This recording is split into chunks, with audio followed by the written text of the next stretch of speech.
জঙ্গিরা তো রাজ্য চালাচ্ছে জঙ্গিরা, আর আপনার এখানে সাইকেল মিস্ত্রি। তাই মমতা ব্যানার্জিকে জেলে পাঠানো উচিত।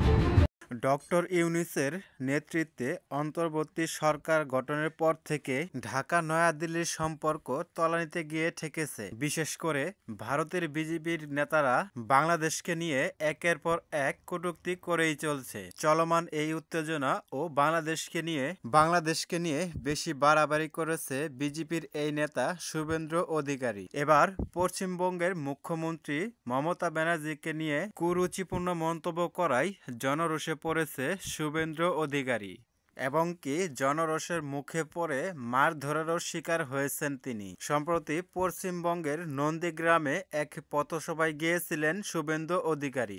ভারতের পার্লামেন্টের মমতা ব্যানার্জিকে নিয়ে কুরুচিপূর্ণ মন্তব্য করায় ক্ষোভে ফেটে পড়েন দলের নেতাকর্মীরা। পথসভায় বিজেপির এই নেতা এলে তার উপর চড়াও হন তৃণমূল কংগ্রেসের নেতাকর্মীরা। এ সময় জুতা দিয়েও মারা হয় শুভেন্দুকে। এর আগে ভারতীয় পার্লামেন্টে মমতাকে উদ্দেশ্য করে শুভেন্দু বলেন, শরীর থাকলে জ্বর যেমন হয় তেমন ধর্ষণও হয়। তার এমন মন্তব্যের জেরে পার্লামেন্ট জুড়ে হট্টগোল শুরু হয়। বিক্ষোভে ফেটে পড়েন সংসদ সদস্যরা। স্বয়ং স্পিকারই শুভেন্দুকে বক্তব্যের মাঝখানেই থামিয়ে দেন।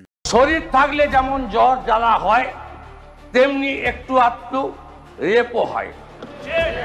এরপরই নন্দীগ্রামে পথসভায় এসে মারধরের শিকার হন সে। মারধর থেকে রক্ষা পেতে এক পর্যায়ে নন্দীগ্রাম থানায় আশ্রয় নেয় সে। সে সময় পুলিশের সেফটি থাকায় জনরোষ থেকে রক্ষা পায় বিজেপির এই নেতা।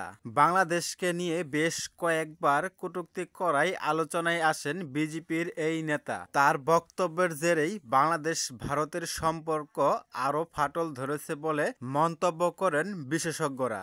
বাংলাদেশের বৈধ প্রধানমন্ত্রী শেখ হাসিনা এমনটাই দাবি করেছিলেন বিজেপির এই নেতা। সে সময় তিনি আরো বলেন, ভারত বাংলাদেশকে সৃষ্টি করেছেন বলে জানিয়েছেন বিজেপির এই নেতা।